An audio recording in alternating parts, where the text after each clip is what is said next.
काम मिलता है मामा शकुनी। कौरवों ने मामा शकुनी की सलाह ली, पूरा कौरव वंश नष्ट हो गया।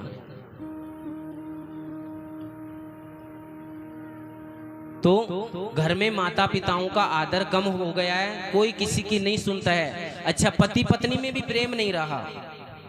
दंपति नाम च कलगनम, पति पत्नियों में भी झगड़ा होने लग गया।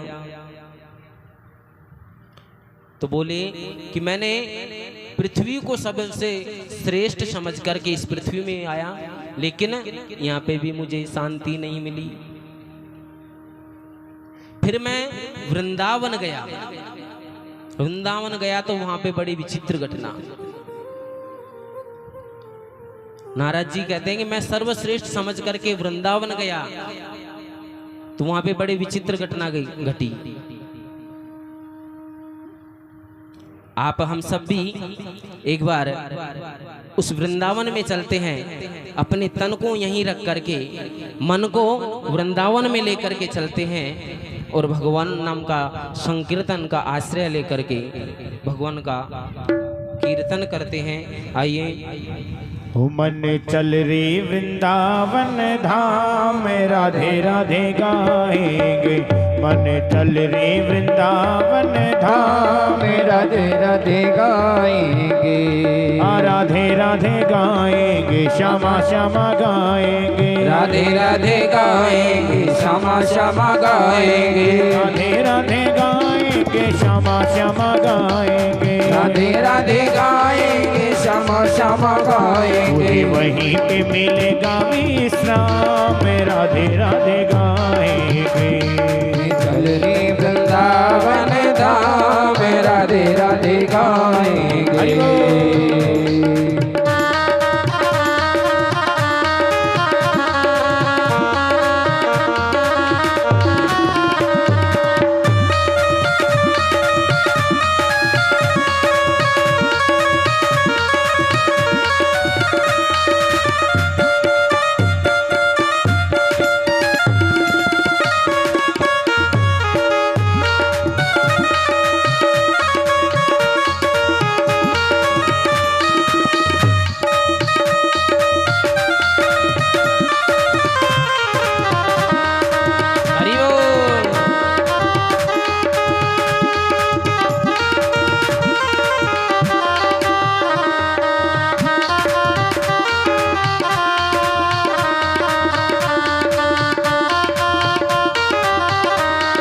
वृंदावन में बाके बिहारी, वृंदावन में बाके बिहारी। बाके बिहारी की लीला है न्यारी। बाके बिहारी की लीला है न्यारी। वृंदावन में बाके बिहारी। वृंदावन में बाके बिहारी। बाके बिहारी की लीला है न्यारी। बाके बिहारी की लीला है न्यारी। कोढ़ी लगे नाच दाम, राधे राधे गाएंगे। मन चल रे वृंदावन धाम, राधे राधे गाएंगे।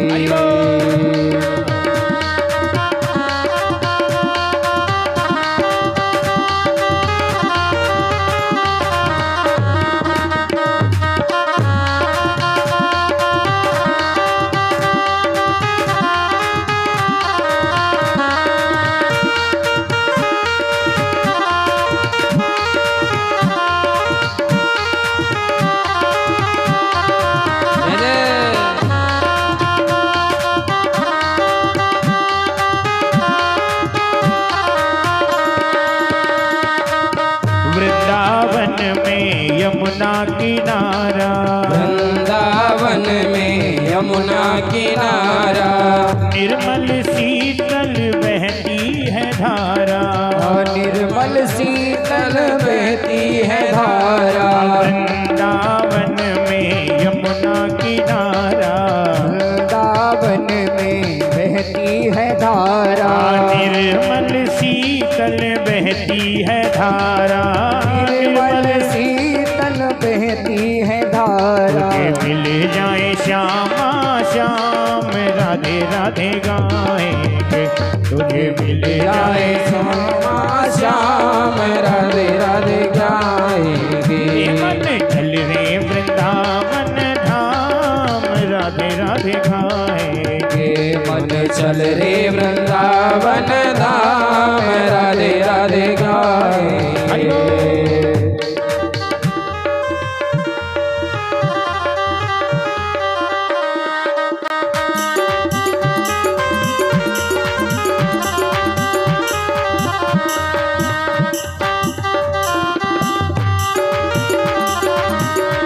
निधिवन की शोभा है न्यारी, निधिवन की शोभा है न्यारी। हरिदास झुके बाके बिहारी, हरिदास झुके बाके बिहारी। निधिवन की शोभा है न्यारी, श्री निधिवन की शोभा है न्यारी। हरिदास झुके बाके बिहारी, हरिदास झुके श्री बिहारी। तेरे बने जाए, तेरे बने जाए बिगड़े काम, राधे राधे गाएंगे। तेरे बने जाए बिगड़े काम, राधे राधे गाएंगे। हाँ राधे राधे गाएंगे, श्यामा श्यामा गाएंगे। राधे राधे गाएंगे, श्यामा श्यामा गाएंगे। राधे राधे गाएंगे, श्यामा श्यामा गाएंगे। राधे राधे गाएंगे, श्यामा श्यामा गाएंगे। वहीं पे मिलेगा विश्राम, राधे राधे गाएंगे। तुझे वहीं पे मिलेगा विश्राम, राधे राधे गाएंगे। मन चल रे वृंदावन धाम, राधे राधे गाएंगे। मन चल रे वृंदावन धाम, राधे राधे गाएंगे। राधे राधे गाएंगे, ओ राधे राधे गाएंगे। राधे राधे गाएंगे। बोले वृंदावन बिहारी लाल की जय हो। भगवान सनत कुमारों से नारद जी कहने लगे कि मैंने बड़ा कौतुक देखा। जैसे ही मैंने वृंदावन गया तो वहां एक कौतुक देखा। एक स्त्री, जवान स्त्री और दो वृद्ध पुत्र उसके बगल में लेटे हुए हैं। तो मैंने उनको देख करके आगे बढ़ने लगा तो उस स्त्री ने मुझे देख करके कहा, भो भो साधु क्षणम तिष्ठ मच्चिंतामपि नाशय। हे साधु, कुछ क्षण के लिए ठहर जाओ और मेरी चिंता का नाश करो। नारद जी कहने लगे कि मैं तो आपको जानता ही नहीं हूं, आप कौन हैं? तो अपना परिचय देती है वो और कहते हैं, अहम भक्ति रीति ख्याता इमौ में तनयो मतो ज्ञान वैराग्य नामानो काल योगे न झर्जरो। मेरा नाम है भक्ति और जो ये वृद्ध पुरुष दिख रहे हैं ये मेरे पुत्र हैं। नारद जी कहने लगे, ये पुत्र हैं आपके? अरे ऐसा तो हमने देखा है, वृद्ध माता और जवान पुत्र, लेकिन पुत्र वृद्ध हैं और माता जवान है। अच्छा, ये हुआ कैसे? बोले ये कली काल की वजह से मेरे पुत्र वृद्ध हो गए। उत्पन्ने द्रविड़ेशाहम वृद्धिं कर्नाटके गता कपित कैन महाराष्ट्रे गुर्जरे जीर्णतां गता।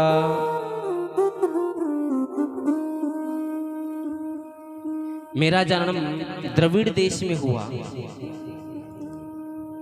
कर्नाटक में मैं बड़ी हुई, महाराष्ट्र में रही, और गुर्जरे जीर्णताम गता। जैसे ही गुजरात में पहुंची तो हम वृद्ध हो गए। वृंदावनम पुनः प्राप्या नवीनेव स्वरूपिणी। जैसे ही मैंने वृंदावन धाम का नाम सुना, जैसे ही मैं वृंदावन आई तो मैं तो नवीन यौवन स्वरूपिणी हो गई, मैं जवान हो गई, और मेरे जो पुत्र हैं ये वृद्ध हो गए। तो मेरे पुत्रों का ये जो मेरा कष्ट है ये कैसे दूर हो। कलयुग के प्रभाव से दोनों पुत्र मेरे बूढ़े हो गए। नारद जी ने ज्ञान और वैराग्य के उत्थान के लिए, उनके बुढ़ापे को दूर करने के लिए बड़े प्रयास किए। वेद वेदादियों का पाठ किया, गीता का पाठ किया, लेकिन उनका बुढ़ापा कुछ क्षण के लिए दूर हुआ और वापस मूर्छित होकर के गिर गए।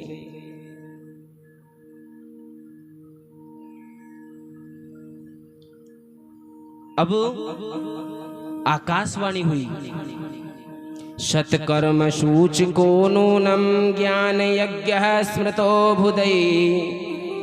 श्रीमद्भागवतालाप सतु गीत शुकादिबी।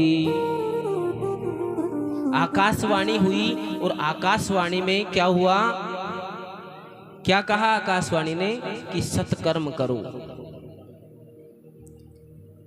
अब महाराज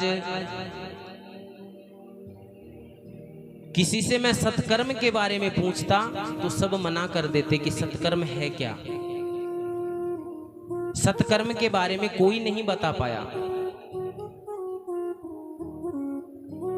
बोले कि छोटे मोटे जो संत हैं वो तो वैसे ही नहीं बता पाए कि महाराज हमको पता नहीं है। बड़े बड़े संतों के जब मैं आश्रम में गया तो नारद जी को जैसे ही आते देखा तो अपने शिष्यों से कहने लगे कि नारद जी आ रहे हैं, मना कर देना कि महाराज आश्रम में नहीं है। आकाशवाणी हुई, सत्कर्म है क्या। भाई अगर कोई व्यक्ति बीमार है या तो दवा का नाम बता दे या फिर डॉक्टर का नाम बता दे। अब यहां तो ना तो दवा बताई ना डॉक्टर बताया कि सत्कर्म है क्या, इसका उपाय क्या है। तो महाराज मैं आपके पास में आया हूं, तो ये सत्कर्म है क्या, आप मुझे जरा बताइए। सनत कुमार कहने लगे कि देखो नारद, ज्ञान वैराग्य के बुढ़ापे को दूर करने का और भक्ति देवी के कष्ट की निवृत्ति करने का सर्वोत्तम अगर साधन कोई है तो वो है श्रीमद् भागवत। नारद जी कहने लगे कि आप कह रहे हैं श्रीमद् भागवत, लेकिन मैंने तो वेद का पाठ किया, वेदांत का पाठ किया, कोई असर नहीं हुआ उन पे, तो भागवत से क्या होगा। सनत कुमार बोले वेद है वृक्ष और उसका जो पका हुआ फल है, ये वेद रूपी कल्प वृक्ष का जो पका हुआ फल है वो है श्रीमद् भागवत। बिना वृक्ष के फल नहीं होता है, और जो स्वाद फल में आता है वो वृक्ष में आएगा क्या।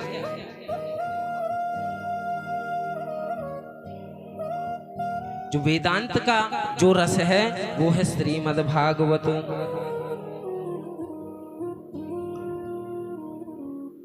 तो नारद जी कहने लगे कि श्रीमद् भागवत हम कहाँ करें। सनत कुमारों ने उनसे कहा कि गंगा द्वार समीपे तू, गंगा द्वार पे जाकर के इस कथा को करना चाहिए। हरिद्वार नहीं बोला, यद्यपि हुई हरिद्वार में ही है, लेकिन हरिद्वार में नहीं बोला। क्यों? क्योंकि अगर हरिद्वार बोल देंगे तो भगवान विष्णु के भक्त ये सोचेंगे कि ये तो नारायण की कथा है, तो हम चले, भगवान शिव के भक्त नहीं वो आएंगे। और हरिद्वार बोल देंगे, हर हर महादेव, हरिद्वार अगर बोल दिया तो नारायण के भक्त कहेंगे ये तो शिव जी की कथा है, हम नहीं जाएंगे। तो गंगा द्वार बोला। गंगा द्वार पे एक सुंदर तट है, आनंद तट। उस आनंद तट पे विष्णु के भक्त भी आए, शिव के भक्त भी आए, सभी भक्त आकर के विराजमान हुए। अब जब कथा कराते हैं तो सदगृहस्थियों में कथा होती है, तो भगवत जी का जब पूजन किया जाता है तो वो जोड़ी से किया जाता है। अब नारद जी तो हैं विरक्त, धर्म पत्नी हो तो दाई तरफ बिठा करके पूजन कर ली, लेकिन नारद जी तो विरक्त हैं।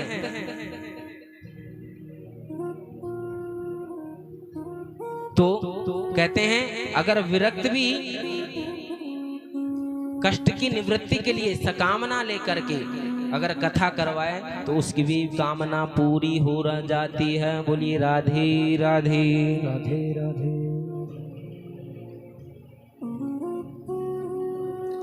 अकेले ने बैठ करके नारद जी ने 3 आसन लगाए, बालू रेत से सुंदर व्यास मंच बनाया, चारों भाइयों को विराजमान किया, नीचे 3 आसन लगाए और भक्ति देवी अपने दोनों पुत्रों के साथ में आकर के विराजमान हो गई और मुख्य श्रोता बन गए श्री नारद जी। तुलसी की स्थापना की। अब तो महाराज धीरे धीरे हजारों की संतों की भीड़ लग गई। सनत कुमार कथा कर रहे हैं, नारद जी कथा करा रहे हैं, आनंद ही आनंद आ रहा है कथा में। भागवत की महिमा का वर्णन किया। शास्त्र कहता है कि कभी भी हम कथा सुने तो कभी शंका नहीं करनी चाहिए। शास्त्रों के बारे में मन में शंका को नहीं बिठाना चाहिए। कोई भी शंका हो उसको पूछ लेना चाहिए।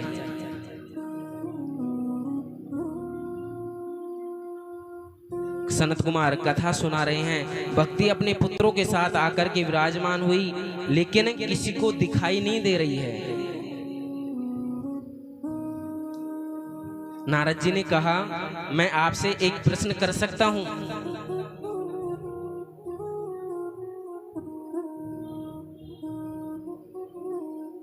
बोले करो।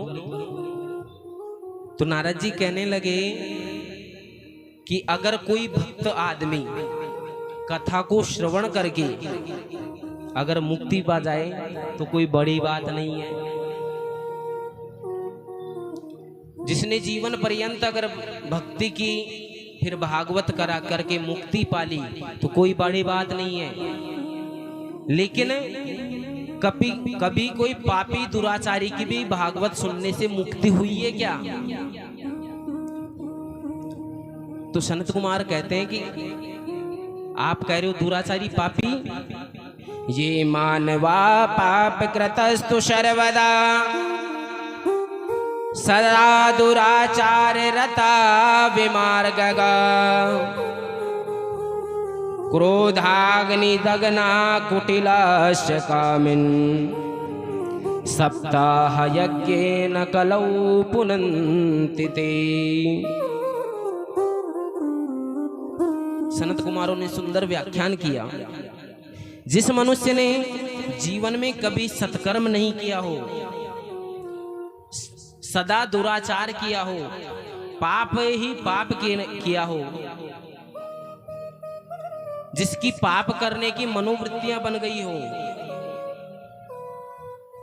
क्रोध रूपी अग्नि में जो हमेशा जलता रहता हो, क्रोधाग्नि दग्धा,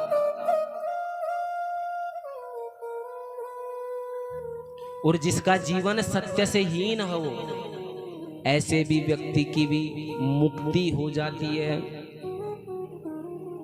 और इतना ही नहीं नारद जी, जो वर्ण संकर होते हैं ना, वर्ण संकर, वो भी अगर नियम से कथा श्रवण करें तो उनकी भी मुक्ति हो जाती है।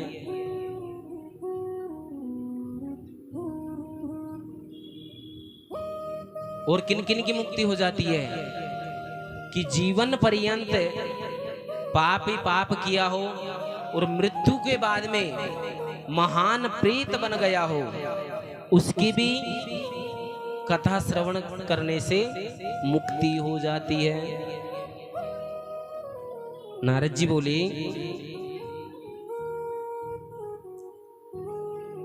कि ये मेरे समझ में नहीं आया कि जिसने जीवन पर्यंत पाप किया हो और पाप करते करते उसकी मृत्यु हो गई, मृत्यु के बाद में भूत प्रेत पिशाच बन गए, अगर उनके नाम से भी कथा करें तो उनकी भी मुक्ति हो जाएगी। बोले हाँ।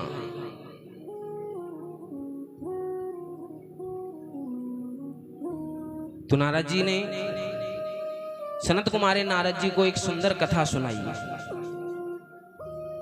कहते हैं, तुंगभद्रा तटे पूर्व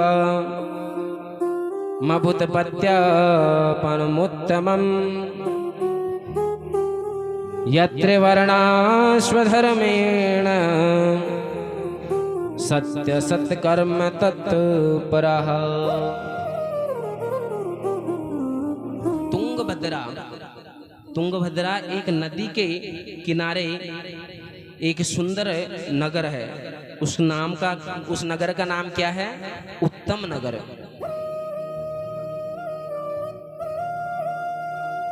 वर्णाश्रम का धर्म का पालन करने वाले सभी संभ्रांत सद्भाषी लोग वहां पे निवास करते हैं। और एक आत्मदेव ब्राह्मण भी वहीं पे निवास करते हैं। आत्मदेव का अगर शाब्दिक अर्थ करें तो क्या होता है कि जिसकी आत्मा में परमात्मा रमण करता हो वही आत्मदेव है। जिसने अपनी आत्मा में देव तत्व का दर्शन कर लिया हो वही तो आत्मदेव है। अब आत्मदेव बहुत ही विद्वान पंडित, सत्यभाषी पंडित हैं, सद्गुण वाले हैं, लेकिन महाराज जैसे पंडित जी हैं उनके विपरीत उनकी पंडितानी। पंडित जी का नाम क्या है? आत्मदेव। और पंडिताइन का नाम बोलो तो सही, हाँ? धुंधली। आत्मदेव का अर्थ तो पता हो गया कि जिस आत्मा में देव तत्व का दर्शन कर लिया हो उसे कहते हैं आत्मदेव। लेकिन धुंधली कोई अर्थ निकलता है क्या धुंधली का? धुम धुम करोती स धुंधली।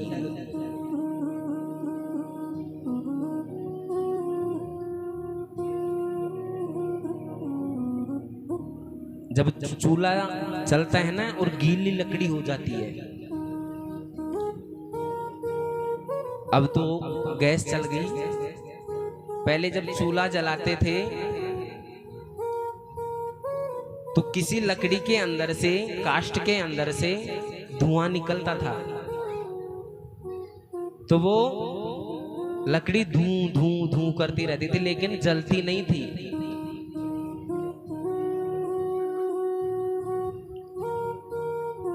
धुंधली जैसे पंडित जी हैं उनके विपरीत लक्षणों वाली। पंडित जी तो इतने विद्वान लेकिन धुंधली बिल्कुल विपरीत। दिखावा एक नंबर का करती महाराज। जैसे ही पंडित जी घर में आए तो समझिए माता सती के बाद में उन्हीं का नंबर आता हो। आरती उतारती, उनकी सेवा करती। और जैसे ही पंडित जी बाहर तो इधर कभी पड़ोसी से झगड़ा, कभी किसी से झगड़ा, कभी किसी से झगड़ा। अब पति बेचारे रोजाना 4 बजे उठ करके पूजा पाठ को चले जाते और इधर उधर की बातें करती रहती। लोक वार्ता रता क्रूरा द्रायसो बहुजल्पिका सुराचाग्रह कृत्येषु कृपणः कलह प्रिया। जिसको कलह क्लेश बहुत प्रिय है वो कौन है? धुंधली। लेकिन ध्यान देना, जो दिखावटी प्रेम करते हैं ना उसे परमात्मा नहीं अपनाता है। परमात्मा तो किसे अपनाता है? जो निर्मल मन हो। भगवान के जब मंदिर में जाएं, ध्यान देना सभी, भगवान के मंदिर में जाएं, कुछ लेके जाएं या ना जाएं, लेकिन भाव जरूर लेके जाना चाहिए। हम करते उल्टा हैं, दुनिया को दिखाने के लिए हजारों की माला ले लेंगे, हजारों का प्रसाद ले लेंगे, लेकिन जो लेके जाना है भाव वो बिल्कुल भी नहीं ले जाते। तो भगवान कहते हैं बनावटी मुझे पसंद नहीं है। मुझे तो कौन पसंद है?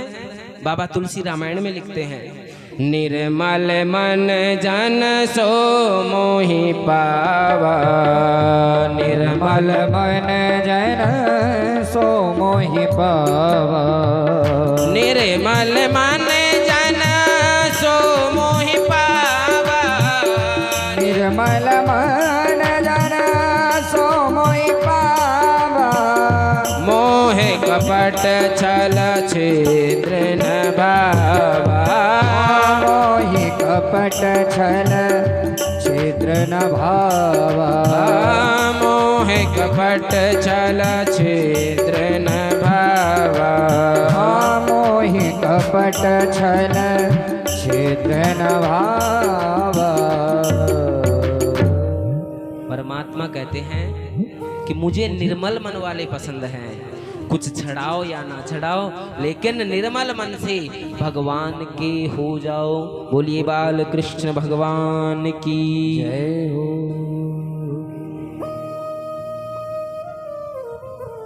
धुंधली जो है उसका मन पवित्र नहीं है, ना भावनाएं श्रेष्ठ हैं। पति के सामने तो हाथ जोड़ करके खड़ी होती है कि पति की दृष्टि में पत्नी के प्रति आदर बना रहे। पंडित जी सुखी हैं, मृदुभाषी हैं, परम विद्वान हैं, किसी प्रकार की कोई कमी नहीं है, लेकिन एक कमी है। क्या? कि कोई पुत्र नहीं है।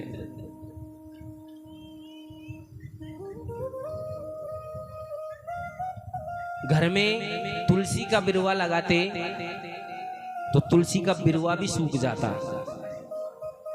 घर में एक गौ पाल रखी है, गाय पाल रखी है, तो वो गाय भी बंध्या है।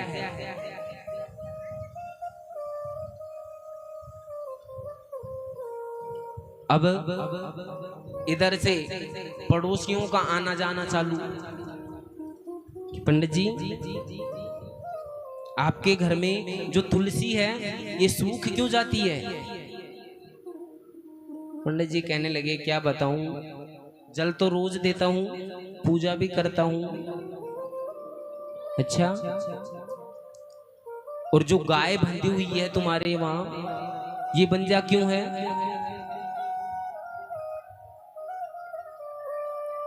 आत्मदेव ब्राह्मण पंडित जी कहने लगे कि गाय की भी सेवा मैं बहुत अच्छे से करता हूं। वो पड़ोसी कहने लगे कि